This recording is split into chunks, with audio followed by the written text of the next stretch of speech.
Let's talk about the new development in the battle between It Ends With Us co-stars Blake Lively and Justin Baldoni. Blake Lively's text messages with Taylor Swift, an email to Ben Affleck, and statements from Jenny Slate and Isabella Ferreira's depositions about Justin Baldoni have all been unveiled. What have we learned, Kinsey?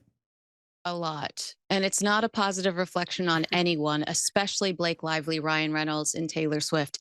Taylor Swift calls Justin Baldoni the B word in these text messages between her and Blake Lively. Mm. And one of the reasons why people care about this is A, Taylor was like, I had nothing to do with this. I'm not involved publicly. And B, remember when she talked about just desperate for sympathy, public sympathy, and talked about how when Kanye called her the B word, how traumatizing that was for her. And then she goes and does the same thing to Mm. Justin Baldoni. But Blake and Ryan sliding into the inboxes of A-listers en masse with derogatory portrayals of Justin arguably caused greater reputational harm than Baldoni's team allegedly amplifying a TikToker or two. I think we all walk away hating all of these people, and I think they're going to regret this case at the end of the day. No one comes out of this looking particularly good, do they?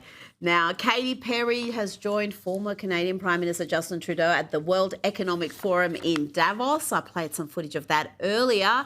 But during his speech, Trudeau referenced a recent date with an American girl at a rooftop bar in Montreal. He said when she ordered a Jack and Coke, the server kindly informed her that there was no more American alcohol, not just in that bar, but anywhere in Montreal and probably anywhere across the entire country. That's an example of Canadians standing up for each other.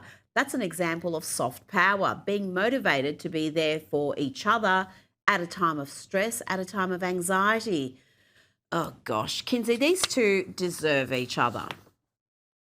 I think it's an example of how cheap Canada is. But I would need a Jack and Coke too if I were to let that guy cop a feel. I think he's the biggest creep. But Oh, why? But why are we platforming losers who quit their jobs is my real question. It's the second coming of Prince Harry, Justin Trudeau, coming to a Toronto Hilton real estate convention near you. I don't care what he has to say, neither do Canadian truck drivers. This man has no backbone. hmm.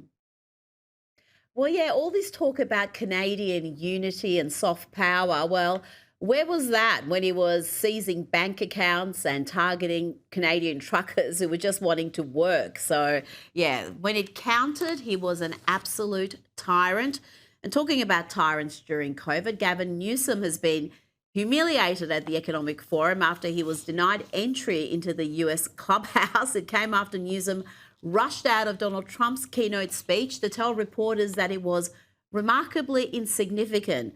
White House spokeswoman Anna Kelly told the New York Post no one in Davos knows who third rate governor News Scum is or why he is frolicking around Switzerland instead of fixing the many problems he created in California. Ouch, Kinsey. That's a pretty harsh assessment there. Pretty accurate assessment. Gavin Newsom isn't governing, he's auditioning. While we struggle with homelessness, drugs, and rising crime, he's globetrotting and posturing for a 2028 presidential run. The desperation to be seen has become embarrassing. I'm feeling the secondhand embarrassment while I'm looking at the man on the screen. And the neglect back home is the real scandal.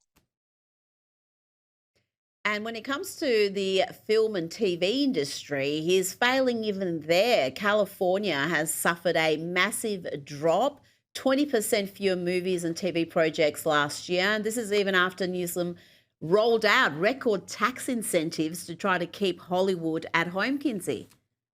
California didn't lose film and television by accident. This is an industry the state was branded on and has been for ever.